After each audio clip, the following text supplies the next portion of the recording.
Nē, pagaid, kā man teikt, čau, sveiki. Es varu neformāli, ja? Es varu vienkārši maukt. Ātrās intervijas RTU karjeras dienas apmeklētājiem. Ejam! Pagaidiet, mums ir ļoti svarīgs jautājums. Ja kokam ir 7 zari, katram tam zaram ir 3 atzari, un uz katra tā atzara sēž vārna, tad cik ļoti tu gaidi universitātes to praksi? Es teiktu, ka es ļoti gaidu universitātes praksi. Es praksi jau izgāju. Elektronika, nu tā kā would you rather? Elektronika vai mašīnu būve? Mašīnu būve vai ķīmija? Mašīnu būve. Mašīnu būve. Un mašīnu būve vai inženierija? Inženierija.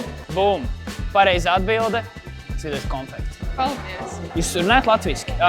Ok, tā ir trāpīja pareizi. Krieviski.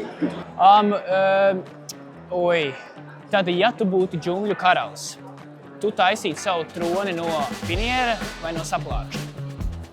Laikam jau finieris. Finieris, jā? Būs daudz gludāks. Tas viens un tas pats? Viens un tas pats? No way! Nav viens un tas pats. Saplāksnis sastāv no finiera, ja viņš tā kā širā te ir salikts. Finieris būs tieši tās slapākšu kārtas. Jā. Sveiki!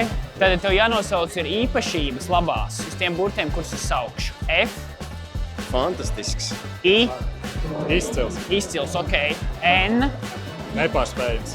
Un vēlreiz I drošības pēc, lai redzētu, cik tev ir tās valodas prasmes. Inteliģents. E.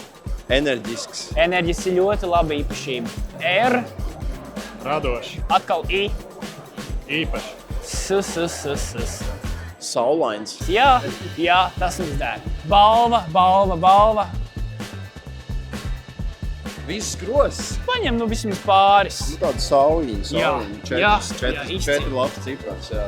Paldies, tiekamies nākamajā sērijā. Ar jums bija Aleksandrs. Adios.